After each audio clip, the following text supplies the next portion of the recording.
Bonjour et bienvenue à French Podcast, le podcast pour tous ceux qui veulent améliorer leur français. Je suis Catherine. Et moi, Antoine, ensemble, on va vous donner des astuces, des conseils, et on va discuter de la langue française. Exactement. Et aujourd'hui, on s'attaque à un défi, disons, ambitieux. Carrément. Comment parler couramment français en 10 jours ? Bon, soyons clairs, c'est un objectif, très optimiste. Mais on va vous donner des clés pour progresser rapidement. Alors Antoine, 10 jours pour parler couramment français, qu'est-ce que tu en penses ? C'est faisable, tu crois ?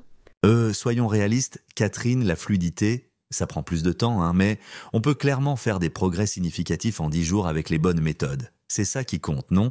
Oui, c'est vrai, il faut pas se décourager. Mais du coup, quand tu penses à apprendre le français rapidement, quelles sont les premières choses qui te viennent à l'esprit ? Je dirais l'immersion totale et la concentration sur l'essentiel. Toi, Catherine, c'est quoi ta première pensée ? Moi, je pense direct à des techniques d'apprentissage super efficaces. Tu vois, des trucs bien ciblés. Parce que bon, faut pas perdre de temps, hein ? Exactement. Et justement, parlons de l'immersion, c'est vraiment la clé, selon moi. Oui, l'immersion, c'est super important, mais comment on fait concrètement quand on n'habite pas en France ? T'as des astuces ? Parce que bon, c'est bien beau de dire « immergez-vous », mais... Alors, plusieurs choses. D'abord, tu peux changer la langue de ton téléphone, de ton ordinateur, tout en français. C'est un début, quoi. Pas mal. Et après ? Parce que bon, mon téléphone en français, c'est bien, mais...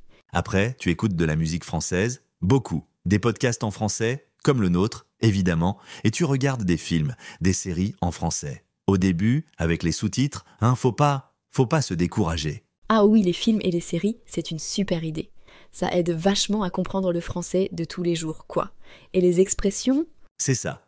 Et essaye de choisir des trucs que t'aimes bien, si t'aimes pas les films français, regarde des séries américaines doublées en français. L'important, c'est d'être exposé à la langue le plus possible, quoi. Bon, l'immersion, c'est une chose. Mais est-ce qu'il y a des techniques d'apprentissage plus actives, tu vois ? Ah oui, bien sûr. L'immersion, c'est super, mais faut pas juste écouter passivement, quoi. Faut vraiment s'impliquer activement dans son apprentissage. Genre, tu penses à quoi, concrètement ? Par exemple, les flashcards. Tu connais Anki ? C'est une application géniale pour mémoriser du vocabulaire. Ah oui, j'en ai entendu parler, c'est pas mal ça. Carrément. Et puis, il faut pratiquer, faut parler. Trouver des partenaires linguistiques, que ce soit en ligne ou en vrai. Oui, c'est clair que parler, c'est essentiel, même si on a peur de faire des erreurs, hein ? Exactement. Et puis, essaye d'utiliser le nouveau vocabulaire que t'apprends dans tes conversations, même si c'est juste une phrase de temps en temps. Ça aide vachement à le fixer dans ta mémoire, quoi. C'est vrai que forcer un peu le truc, ça peut aider. Genre, tiens, aujourd'hui, je vais caser ce mot-là dans une conversation. Voilà, c'est ça l'idée. Et n'aie pas peur de sonner bizarre au début, c'est normal. Et aussi, Catherine, un truc hyper important, c'est de se concentrer sur les mots les plus fréquents. Ah bon ? C'est-à-dire ? Pourquoi ? C'est simple. Si tu connais les 2000 mots les plus utilisés en français, tu comprends déjà une énorme proportion de ce qui est dit ou écrit. Autant commencer par ça, non ? Oui, c'est logique, en fait. Mais comment on fait pour trouver cette fameuse liste de mots les plus fréquents ? Alors, il y a plusieurs options. Tu peux trouver des dictionnaires de fréquences en librairie ou en ligne. Il y a plein de ressources sur Internet aussi, des listes toutes faites. D'accord, je vois. Donc, pas besoin de réinventer la roue, quoi. Exactement. Concentre-toi sur ces mots-là, apprends-les à fond et tu verras que tu progresseras super vite. Ça donne une base solide, quoi. Bon, Antoine, parlons d'un truc qui bloque beaucoup de gens. La peur de faire des erreurs. Ah, la fameuse. Mais Catherine, c'est complètement normal de se tromper. C'est même, je dirais, une étape obligatoire, quoi. Oui, mais c'est tellement frustrant, non ? D'avoir l'impression de ne pas y arriver. Mais justement, chaque erreur, c'est une occasion d'apprendre. Si tu ne te trompes jamais, c'est que tu ne prends pas assez de risques, que tu ne sors pas de ta zone de confort. Tu vois ? Oui, c'est vrai. Il faut accepter de ne pas être parfait dès le début. Exactement. Et puis, c'est important de se faire corriger aussi. Ne pas laisser les erreurs s'installer. Essayer de comprendre pourquoi on s'est trompé et de ne plus refaire la même erreur, quoi. Donc être ouvert à la critique, en quelque sorte. Carrément. C'est pas toujours facile, mais c'est essentiel pour progresser. Faut pas le prendre personnellement, quoi. C'est juste un feedback constructif. Et Catherine, un autre truc hyper important, c'est la régularité. Faut être constant dans son apprentissage. Ah oui, complètement. C'est comme aller à la salle de sport, quoi. Si tu y vas une fois tous les 3 mois, tu ne verras pas beaucoup de résultats. Exactement. Mieux vaut faire un petit peu tous les jours que beaucoup d'un coup, mais rarement. Oui, même 15 minutes par jour, c'est déjà super efficace. C'est plus facile à intégrer dans son emploi du temps et ça permet de maintenir une certaine dynamique, quoi. Carrément. La régularité, c'est la clé. Même si tu as l'impression de ne pas progresser vite au début, à force de pratiquer régulièrement, tu vas finir par voir les résultats. C'est sûr. Bon, Antoine, si on récapitule, alors, Allons-y. on a dit immersion, techniques d'apprentissage active, focus sur le vocabulaire le plus fréquent, accepter de faire des erreurs et surtout, la régularité. Voilà. En gros, parler couramment en 10 jours, c'est un peu ambitieux, on va pas se mentir. Oui, c'est clair. Mais avec de la motivation et les bonnes techniques, on peut faire des progrès hyper rapidement. Exactement. Et n'oubliez pas que l'important, c'est de prendre du plaisir dans l'apprentissage. Si vous vous forcez, ça ne marchera pas. C'est clair. Alors, on vous encourage à essayer ces astuces et à nous dire ce que vous en pensez. Laissez-nous un commentaire, envoyez-nous un message, on est toujours content d'avoir vos retours. Oui, on adore vous lire et si cet épisode vous a plu, n'hésitez pas à le partager avec vos amis qui apprennent le français. Exactement. Et abonnez-vous à French Podcast pour ne pas manquer les prochains épisodes. Merci à tous de nous avoir écoutés. À bientôt. Salut! Écoute la deuxième partie de Podcast français. Bonjour à tous et bienvenue à la deuxième partie de notre épisode de French Podcast. Salut tout le monde. Alors Catherine, où en étions-nous restés? Ah oui, comment parler couramment français en 10 jours? Un défi ambitieux, n'est-ce pas? Absolument. Dans la première partie, on a démystifié un peu le mythe de la fluidité instantanée. On a souligné l'importance de se fixer des objectifs réalistes et de comprendre que l'apprentissage d'une langue, c'est un marathon, pas un sprint. Exactement. Et on a parlé des bases, la grammaire, le vocabulaire essentiel. Des fondations solides, quoi. Oui, sans ça, tout le reste risque de s'écrouler, hein? Mais maintenant, on va passer aux choses sérieuses, aux stratégies concrètes pour maximiser son apprentissage et progresser rapidement, même en 10 jours. C'est parti. Alors Catherine, quelle est ta première astuce de pro pour booster son français en un temps record? Bon, pour moi, c'est l'immersion, mais attention, pas n'importe comment. On ne parle pas de déménager à Paris du jour au lendemain, quoique ça pourrait marcher pour certains, mais plutôt de créer un environnement francophone autour de soi. Ah, l'immersion, un classique. Mais comment on fait ça concrètement quand on habite à Poughkeepsie ou, je sais pas, à Tombouctou? Rire. C'est une bonne question. Alors, il y a plein de façons.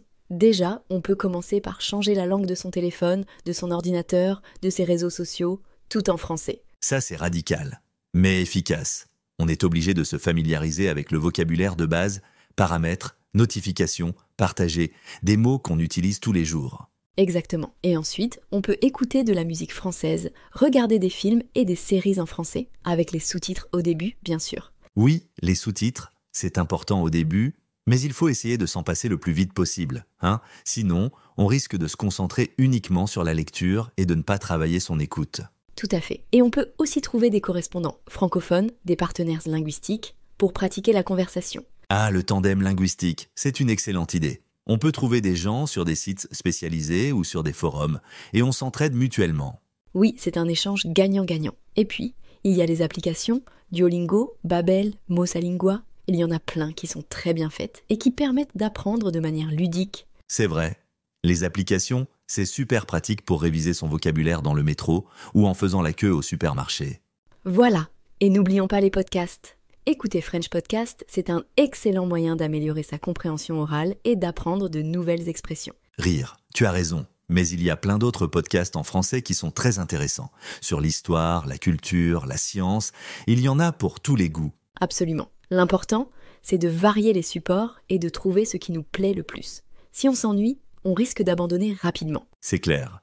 Et toi, Catherine, quelle est ta deuxième astuce pour parler français couramment en 10 jours? Alors, ma deuxième astuce, c'est de se concentrer sur la pratique orale. Il faut oser parler, même si on fait des erreurs. Ah, la fameuse peur de se tromper. C'est un frein pour beaucoup de gens, On a peur du jugement des autres, on a peur de paraître ridicule. Oui, c'est normal d'avoir peur au début, mais il faut se rappeler que tout le monde fait des erreurs quand il apprend une langue. Et que les erreurs, c'est justement ce qui nous permet de progresser. C'est vrai, on apprend de ses erreurs. Et puis, la plupart des francophones sont très compréhensifs et encourageants. Ils apprécient l'effort qu'on fait pour parler leur langue. Exactement. Alors, comment on fait pour surmonter cette peur de parler? On peut commencer par se parler à soi-même en français, devant le miroir par exemple. Rire, se parler à soi-même, c'est pas un peu bizarre? Non, pas du tout. Ça permet de s'entraîner à prononcer les mots, à construire des phrases et à gagner en confiance.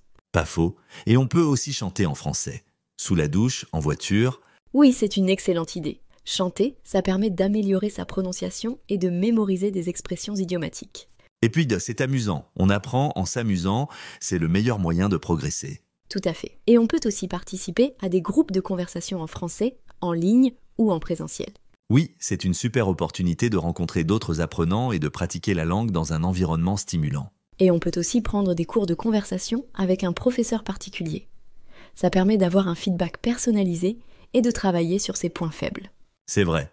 Un professeur particulier peut nous aider à corriger nos erreurs et à améliorer notre fluidité. Voilà, l'important, c'est de trouver des occasions de parler français le plus souvent possible, même si ce n'est que quelques minutes par jour. C'est la régularité qui compte. Mieux vaut pratiquer un peu tous les jours que beaucoup une fois par semaine. Absolument. Et toi, Antoine, quelle est ta troisième astuce pour parler français couramment en 10 jours? Ma troisième astuce, c'est de se fixer des objectifs SMART. Spécifiques, mesurables, atteignables, réalistes et temporellement définis. Ah, les objectifs SMART, c'est un classique du développement personnel. Mais comment on applique ça à l'apprentissage du français? Alors, par exemple, au lieu de se dire « je veux parler français couramment », on peut se dire « je veux être capable de tenir une conversation de 10 minutes en français sur un sujet précis d'ici 10 jours ». C'est beaucoup plus précis. On sait exactement ce qu'on doit faire et on peut mesurer nos progrès. Exactement. Et il faut que l'objectif soit atteignable. Si on part de zéro, on ne va pas devenir bilingue en 10 jours. Non, c'est sûr. Il faut être réaliste et se fixer des objectifs qui sont à notre portée. Et il faut que l'objectif soit temporellement défini. On se fixe une date limite pour l'atteindre. Ça nous motive à travailler régulièrement et à ne pas procrastiner. C'est vrai, la date limite, c'est un peu comme un coup de fouet. Ça nous pousse à nous dépasser. Voilà, et on peut diviser son objectif principal en sous-objectifs plus petits, pour rendre la tâche moins intimidante. Oui, c'est une bonne stratégie. Par exemple, si notre objectif est de tenir une conversation de 10 minutes en français, on peut se fixer comme sous-objectif d'apprendre 20 nouveaux mots par jour, de regarder un épisode d'une série en français avec les sous-titres et de parler avec un correspondant francophone pendant 15 minutes. C'est beaucoup plus concret, on sait exactement ce qu'on doit faire chaque jour pour progresser. Et on peut suivre ses progrès. On peut tenir un journal de bord, par exemple, et noter ce qu'on a appris, ce qu'on a réussi à faire, et ce qui nous a posé problème. C'est important de visualiser ses progrès. Ça nous encourage à continuer et à ne pas abandonner.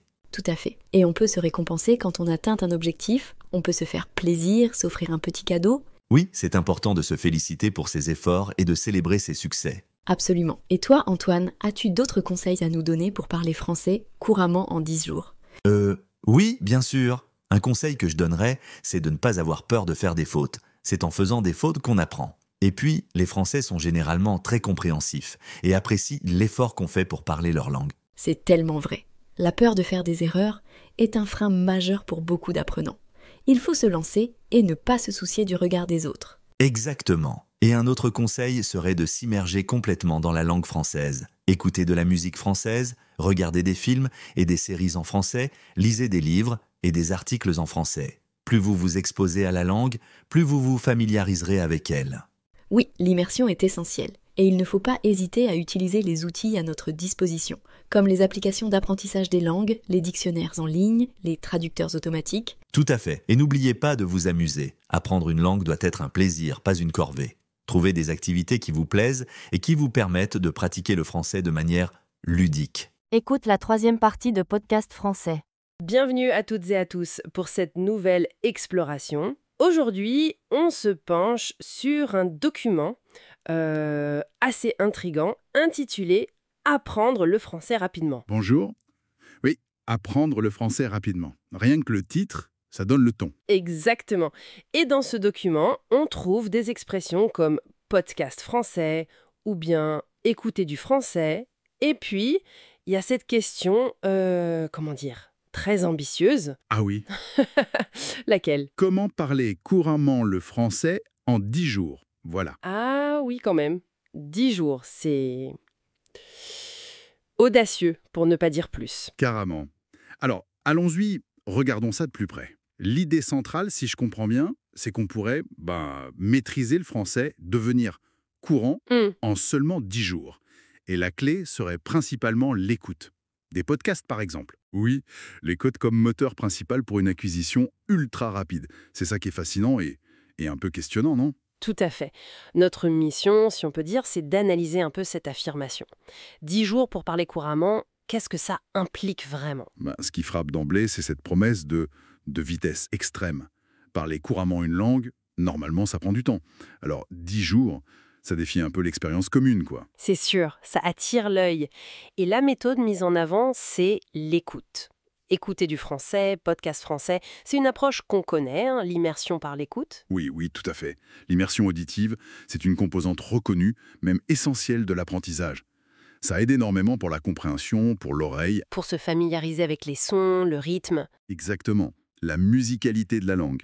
On absorbe des structures, du vocabulaire, de façon assez naturelle, passive même. C'est une base. D'accord, donc l'écoute, ça a une vraie valeur, on est d'accord là-dessus. Ah oui, sans aucun doute. Mais là, la source dit que c'est elle la clé pour parler couramment en 10 jours. Qu'est-ce qui mange peut-être dans cette idée pour vraiment parler? Eh bien, ce qui semble un peu sous-estimé ici, c'est la partie active. Parler, c'est produire. Hmm. C'est pas juste recevoir. Ça demande de chercher ses mots, de construire ses phrases, de jongler avec la grammaire en direct, pendant qu'on parle. De se lancer, quoi. Voilà. D'interagir. L'écoute, même si on en fait des heures et des heures, ça développe surtout la compréhension. Le passage de « je comprends » à « je parle de manière fluide », ça demande de l'entraînement spécifique, de la pratique orale. Oui, je vois. C'est un peu comme regarder des tutoriels de cuisine pendant 10 jours. On comprend peut-être les recettes, mais ça veut pas dire qu'on sait cuisiner un plat complexe sans jamais avoir touché une casserole. C'est une très bonne image, oui. Et ça nous ramène au délai. 10 jours, c'est extrêmement court pour un processus qui est normalement graduel. Apprendre une langue, c'est monter des marches, petit à petit. Comprendre des mots, puis des phrases. C'est ça. Puis des conversations. Et en parallèle, commencer à produire, souvent avec des erreurs au début. C'est normal. Atteindre la fluidité, même une fluidité de base, ça se compte plutôt en mois, voire en années d'efforts réguliers. Et varié, j'imagine. Pas juste l'écoute. Oui, varié. Écoute, lecture, écriture et surtout pratique orale, interaction. Alors, cette idée de parler couramment en 10 jours, comment on pourrait l'interpréter pour que ça ait un sens, même limité? Est-ce que couramment peut vouloir dire différentes choses? Ah mais tout à fait. La fluidité, c'est pas noir ou blanc, c'est un spectre. On peut imaginer qu'après 10 jours d'écoute très très intensive, quelqu'un comprenne beaucoup mieux, D'accord? reconnaisse plein de mots, oui, et peut-être arrive à sortir quelques phrases toutes faites. Des phrases mémorisées pour commander un café, dire bonjour, se présenter de façon très simple. Ok, une sorte de kit de survie linguistique. Voilà, quelque chose comme ça. Si c'est ça que la source entend par parler couramment, alors bon, pourquoi pas, mais c'est une définition très très restreinte. On est loin de l'aisance dans une conversation un peu spontanée que le mot couramment suggère d'habitude. Donc il y a un vrai risque de décalage entre la promesse du titre très forte et ce qu'on peut raisonnablement attendre de la méthode proposée, même si la méthode en soi, écouter des podcasts, est bonne. C'est ça. L'outil est bon, les podcasts français, c'est super, c'est motivant, accessible, mais le vendre comme une solution miracle pour une fluidité express en 10 jours, ça semble un peu cacher la complexité réelle de l'apprentissage. Oui, ça simplifie à l'extrême. Ça occulte l'effort, la pratique active, le temps nécessaire pour vraiment maîtriser les aspects productifs de la langue. La question reste, qu'est-ce que l'auteur de cette source met derrière parler couramment? Et est-ce que ça correspond aux attentes de quelqu'un qui veut apprendre? Bon, ça remet bien les choses en perspective. Alors, si on devait résumer un peu notre discussion sur ce document « Apprendre le français rapidement », l'idée d'utiliser l'écoute, les podcasts, c'est positif. Oui, absolument. L'immersion par l'oreille, c'est précieux. C'est une fondation solide pour la compréhension.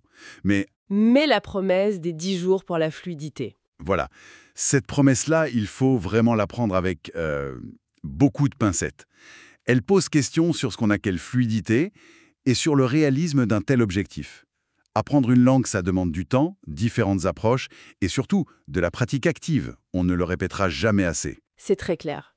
L'outil est pertinent, mais le cadre temporel et l'objectif affiché sont, disons, optimistes pour rester poli. C'est une façon de le dire, oui. Et ça nous laisse peut-être avec une dernière pensée. Dans ce monde où tout doit aller vite, où on cherche des résultats immédiats, jusqu'où peut-on vraiment compresser le temps pour apprendre quelque chose d'aussi complexe, d'aussi humain qu'une langue, sans perdre en route la qualité, la profondeur de ce qu'on apprend? Excellente question pour conclure. C'est une vraie tension entre le désir de rapidité et la nature même de certains apprentissages. À méditer.